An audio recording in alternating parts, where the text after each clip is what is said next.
Hi, welcome back to Unbothered. It's Alexa and Chloe, and we're doing a Q&A. Yay! These are my favorite episodes to record, and when I'm watching and listening to other people's podcasts, they're my favorites to listen to. So I'm happy. I love it because it's easier for us because we don't have to prepare anything. You guys just send us in insane stories. I don't have to talk about my trauma. Yeah, we can take a break from trauma dumping. I don't have to give my stand-up performance with a story, which I love, but I love to take a little break every now and again. Yeah, it's a nice little break. I don't have to rip through my own brain and then veg out the next day. Okay, fantastic. I mean, should we catch up? Yeah, I haven't seen you in ages. I know. So we had pre-recorded because we both had quite a few summer plans. I accidentally stayed in Europe a little too longer. Thank you for filling in for a couple weeks. Alexa moved there. She lived there for with the max you can be in the Schengen Union probably. I actually 3 months. I didn't max out Schengen Union this time. I was in London for a month. So okay. I did London for a month and then I moseyed over to Paris and then hit Mykonos, went back to Paris. I did a little countryside trip in France. Then I went to Belgium. I went to Tomorrowland, which is something that's so off-brand. Also, Antwerp is awesome. Never been. Don't sleep on Antwerp. Go for a night. Go for 2 days. The food was great. The people were lovely. The fashion is really cool. It's a very lovely, quaint little city. Brussels was also interesting. I liked Antwerp a bit more. But it's an hour on the Eurostar. I woke up in Paris and I was at Tomorrowland the same day. Hilarious. I was there for one night. I stayed in this hotel called the Sanctuary. It was perfect. And after Tomorrowland, you're I think I died. Tomorrowland is just exhausting. There's 16 stages. Everything's going on. Did Tomorrowland, came back to Paris.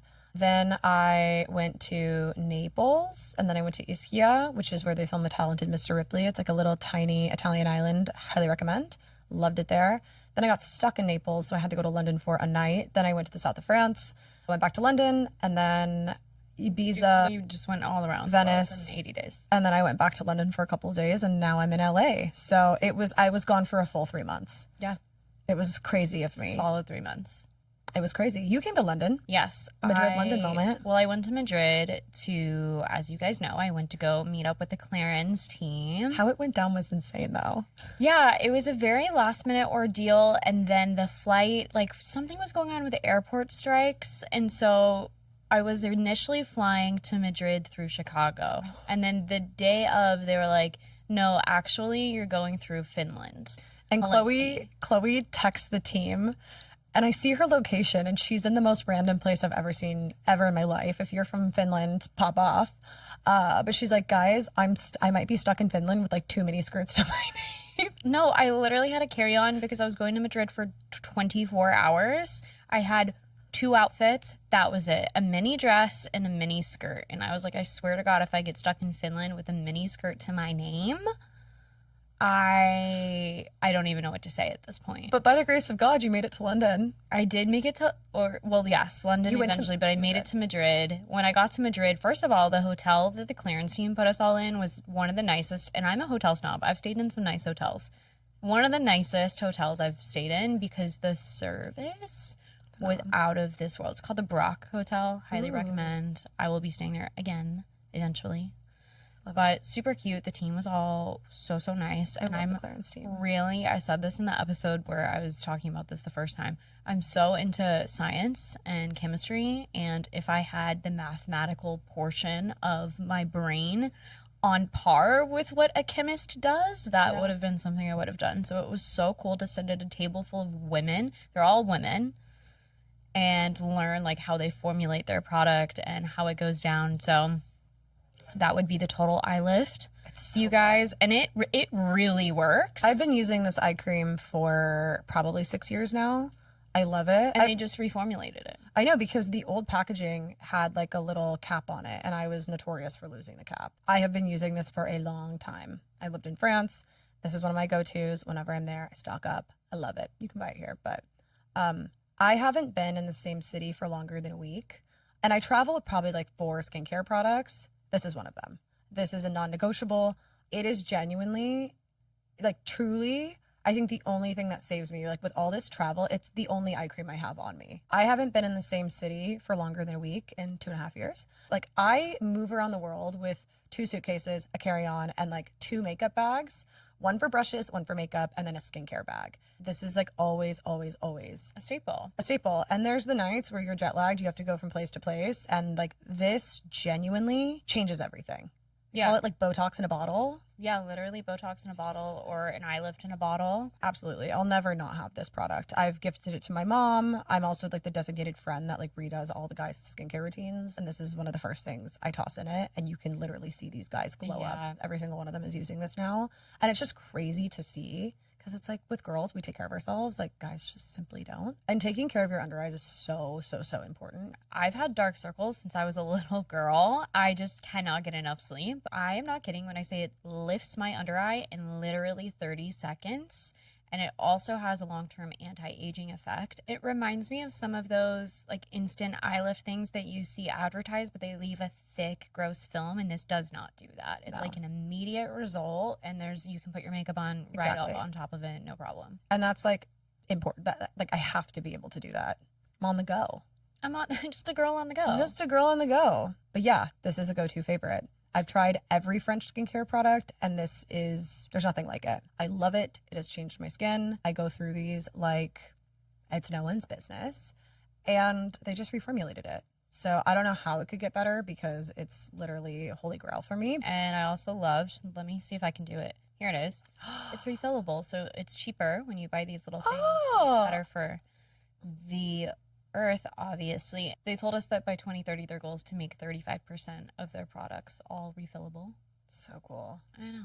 Love that. Then after that trip, which was so nice, loved that, such a whirlwind, I decided it is absolutely insane to fly to Europe for 24 hours. So then I came to meet you in London, and we raged. We did. We went to Annabelle's, which is so fun. We went to like parties every day. Yeah, we were just partying. We were party girls. Yeah, we were. We were party girls. Floating around, and we were meeting absolutely hilarious little characters. We were getting 2 hours of sleep, which We were thank God I getting had the 2 icon. We were out in the streets. And I wanted to say that we had a crazy story to give you from that, but maybe we'll save it for Bowl of Lore. Oh, we'll save it for Bowl of Lore. Was it crazy though? Because it was kind of just like another day in my life. I think it was Bowl of Lore worthy. Which Alexa one? almost got into a fist fight, but we'll save it for another time. I forgot about that. Oh my gosh, I did almost get into a fit. But did you like my dragon? She got a dragon tattoo, temporary. A lot happened. We went to this party for this guy who he was throwing the party because he died and was dead for like 7 minutes, and then he came back to life and he lived, and this was his like celebration of it was like 10 years since he had lived or something. We all had a good amount to drink and then got on this double-decker London bus and went from party to party. It was crazy. Sang Mamma Mia, went to Roof Gardens. Party to party. The thing that was crazy though is like we were like, when they're always like, oh my God, when you're in a new city, you can use first and last names when you talk about people. We're using first and last names in the bathroom. Out walks 3 girls we know from LA. But it was just like this. I was like, holy fuck, you gotta be kidding me. Like, I don't even know where we are in London. I've never been to London. We're in Kensington. The last thing I expected was that. And I was like, right. Keep your fucking mouth shut. This is when I have a theory that there are only 5,000 people in the world. Like, genuinely. We just run in small bubbles, small circles. Maybe it's time. That's why I started playing chess. Because I was like, I gotta make some new friends. I mean, that's the way to do it. Really get out there. I'm gonna read you these before we run out of time. Are you ready? Yes. We have the first one. Okay. Which I'll keep her anonymous. Hey, Chloe and Alexa, I have a Q&A submission. It's about one of my close friends, and I need a, quote, am I being a hater check. Ooh, I love this. She wants to get back on dating apps after taking a few months off and says she wants to, quote, gamify it to make first dates less stressful. I actually like that. Okay. So like if she goes on 10 dates, she'll buy herself something. And she also wants to do pre and post date debriefs on her Finsta. I told her I thought it was a bad idea and unnecessary because it just makes it a bigger affair than it needs to be. But what I wish I could say is that it is very attention-seeking behavior. Just wondering if you guys have any advice for dealing with attention-seeking friends, and also what your thoughts are on gamifying the dating experience. I feel like instead of focusing on whether she finds a guy that she likes, she'll end up focusing on what other people are saying. I feel like this is a concerned friend just trying to look out for her friend's heart. And I have mixed feelings about this. I think when I really was like not actually wanting a serious relationship, this would have been bomb for me. And I don't know. I feel like it just depends on where you are in your life. I am somebody that I genuinely feel like it's not fair wasting someone's time. And I think that's like karmatic, truly. Like even recently there's a guy that I know like really, really liked me. And I just know it's something where I'm like, it will simply never work out. Like, this person and I will never be together. And I point blank told him, I was like, you are so wonderful. And in a different situation, like, yeah, I would date you, but I can't. And like, this is not fair to keep you around. And I feel like a lot of people would have kept him in their back pocket for the validation if they go on a date with somebody that they would actually want to be aligned with. Like, oh, it didn't work out. Let me call this guy and remind myself that people like me. Just first dates with new guys, though? First dates with new guys, I think it's like if you're trying, this is why, but I say that because I'm just really, I believe in my bones, it's not fair to waste someone's time. I will admit that my friends and I used to gamify my dating, and they would set up a date for me every single night for 5 days. And they would say, like, just go, see what happens. And I would always go just being like, okay, my friends are the ones that picked this guy off the dating app. Sure. And most of the time it was just drastically not compatible. Oh no. Drastically, really? Like horrible. So they would pick someone off of your matches and then set up the date? They would match it too. Like, they would See, this is what I was talking about the other day. We recorded an episode where I was like, if you're matching with a girl, it's likely her friends. Yeah, exactly. Okay. So I don't know. Like, I also have friends that have like AI coded their dating apps, and they put people through tests before they meet up with them, only to deem that they're not like, actually, like, I don't know how I feel about this person. This is also why I'm like off apps. This is also why I like am kind of like very selective about the dating apps that I would even entertain being on, just because I don't want to waste my fucking time. I don't know. How do you feel about this? I'm kind of 50-50. Half of me feels like if she feels like she needs to date, so be it. She might actually like somebody, but I feel like the pressure of stacking up a bunch of dates is like kind of not fair. Well, it's like, what is the intention? Are you trying to get back out there? Maybe she's scared to go on dates and is trying to do something to push herself. So she's like, let me reward myself. I think gamifying for me, I look at it differently. How I would gamify dates, and maybe I'm biased, I helped create a card game called We're Not Really Strangers. I helped come up with a lot of the questions and the way that the game flowed, etc. So my friend that founded and created the brand, her name's Kareen. We love Kareen. And Kareen would use it on dates, and so would I. That's how we would test out the game to see if it was working or flowing. So I would go on dates with these guys, and I would sit there and play the game with them and ask them these like deep questions. Even if I didn't physically have the game, because I was so intrinsically involved, I had these like questions memorized. So I was literally gamifying the date, but I wasn't doing it out of a place of inauthenticity. Like, I actually wanted to go on a date with these guys, but I was just making the experience like more fun and tolerable and getting to know them deeper quicker. That's a way that I'd be like, gamify it. Sure. But I wouldn't be like, let's see if I can get 20 dates in 1 week. Yeah. That's where it's like, okay, maybe not. Debriefing on a Finsta, I'm gonna do that. I support. I actually support. I think, yeah. And I do see what she's saying, though, about like starting to think more about what your friends are saying than what you truly believe, and that can happen. But I don't know. I think if I'm going on a bunch of first dates, I'm probably going to tell my friends about it. Unless I am so seriously looking for my husband that I don't want any outside opinion. Yeah, that will never be me. I'll always tell at least 15 people about a first date. Yeah, but I even think people it's I just don't a personality type. That's true. My thing is, like, I also, at this point, I'm being so territorial and not talking about what I'm working on. I used to be somebody that shared all of my ideas for work.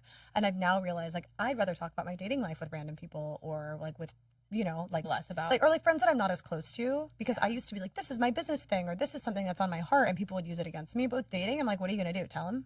I don't really care. What are you going to do? Tell him? What are you going to do? Tell my date that I talked about him? Be like, oh, I actually know that guy. Cool. If you call him and tell him that I was talking about you, I don't really care. My favorite thing is when I see these posts on TikTok, and it's like posting the guy that I met in London last night, because what is he going to do about it? And it's like them together at the bar. Yeah, I would do that. Did you see my US Open video last year? I like took a date to the US Open with me. I had like 6 seats, and I like cropped him out of it, obviously. And I'm like, I don't think this guy will ever call me again. I was absolutely honeydeused and like spinning around. I'm like, yep. And that's a guarantee that this guy thinks I'm crazy. Like, I wish I also like had that in me for like TikToks and stuff. I frankly haven't been on a lot of first dates. Last year I went on like 20, and this year I went on like maybe 4. Yeah, maybe it's, I don't know. I think if you're pushing yourself to get out there and you're scared and you're like, okay, if I can get myself to go on 10 dates, no time constraint, I'll take myself to a dinner. I think that's fine. Totally. But yeah, you just got to be careful with the way that you're gamifying and like why. Well, it's also going to like desensitize you, and it's also going to make you think Like, if you're just like going on random dates, you're not going to be intentional. You're not going to be compatible. You're going to be frustrated that you like are getting ready for all these dates. And it's just, I also just don't like the, like, at least I'm getting a free meal out of it. It's like, no, babe, that's not a free meal. You gave him, like, you paid for it with your time. You paid for it with your attention and your time and your beauty. Like, I have to make sure it's okay with Iman to say this, but everybody's favorite girl, Iman, just confessed to me the other day that she, for a period of time, I think she said like a month, said yes to literally anybody who asked her out. Why? And she told me she went on a date with like all kinds of people, a lesbian. Then she said she went out with like white guys that were not her type. Like, she was just all over the map. She was just anyone who asked. And I don't know why. I didn't ask her why. I was too enamored by the stories. I was like, you did what? Like, she was just like, I wanted to have a bunch of experiences. Yeah, I think so. Or just like wanted to put herself out there and like learn more about other people. I don't really know. I don't want to put words in her mouth. We'd have to ask her. I mean, that was like last year. I went on a bunch of first dates and I was like, you know what? I just want to know, is there a type of person that I normally would be like, that's not for me. That's actually incredibly interesting. And I dated someone that I thought wasn't for me and was very different, and I was bamboozled. So careful with that one. Yeah, I mean, I just like I don't know what to tell you. Well, overall, I feel like it's not like she's behaving in the worst way possible. Like, I wouldn't be super concerned. I wouldn't be concerned if you're not aligned with it. I guess just be like, hey, it's not what I would do, but you can't control your friends. Yeah, I feel like truly, unless it becomes like I need a date every day for a week, then we're fine. I mean, I had a friend that was saying that she was treating dating like a part-time job. She was living on like every single dating app. She was going out on like 4 dates a week. And we had to get to the point where we were like, hey, girl, you need to relax. She was like, this guy sent me a weird message, but I'm going to go out with him anyway. And it's like, ugh. Not to be like very old fashioned and conservative, but I worry, maybe because what happens to us when we travel around the world and we still run into people we know, that if I go on a date with everybody who asks, all of a sudden I've dated everyone in my pool. Yeah. And then I'm eliminating like their best friends. You know what I mean? No, I know plenty of people that have like married a guy, gotten divorced, and then married their best friend. Like, I don't think guys actually take it as seriously as you think they do. Yeah, they don't give a fuck, huh? They don't really care, from what I'm aware of. But well, I care. I don't know. Angelito, our producer's a guy. Would you date if your best friend? No, he's shaking his head. Okay, let's just say your best friend went on a date with a girl, and he was like, "Oh, it didn't work out." Would you go on a date with her ever? No. Guy code. Absolutely not. See? Then you're really narrowing down. I also, like, let's just say I went on a single date with a guy and I was like, this isn't the guy for me. I usually pass them off to a friend if they're really great and I know that they're compatible with That's a unique trait that you have. But I'm also very mature. Emma from Jane Austen, and half the times the guys are like offended and pissed off, and the other half they're like, yeah, I'm down, and I told you there's like a marriage because of it. Yeah. Years and years ago, pre my long-term relationship, you tried to hook me up with, I can't remember who it was. It was, you went on a date with someone and you were like, I think he'd be a good fit for you. And I was like, no. You were like, okay. And then I think he dated one of your other friends. He did. He was really cool. He just wasn't for me. We are running low on time, so let me spit out this next story. This one's really funny and weird. Hey, Chloe and Alexa, you have to hear about the strangest date that I think I've ever been on. Everything started out super normal. I met this guy on a dating app. He was cute. His profile seemed perfectly normal, and he seemed really sweet. We decided to grab dinner at a cozy little restaurant, and the conversation was really flowing. I thought, wow, this actually might be a great date, and it's been a long time since I've had a good one. So after dinner, we go for a little walk, and it's all starting to feel a bit rom-com. We stop under this cute little string of lights, and he leans in to kiss me, and that is when things got really weird. No. Because the moment we started kissing, he starts humming. Like, he's literally humming a little tune while we kiss, and if I'm being honest, it sounded a lot like Wonderwall by Oasis. I was standing there trying not to laugh or pull away, but it was just truly the strangest thing that's ever happened to me. Apparently...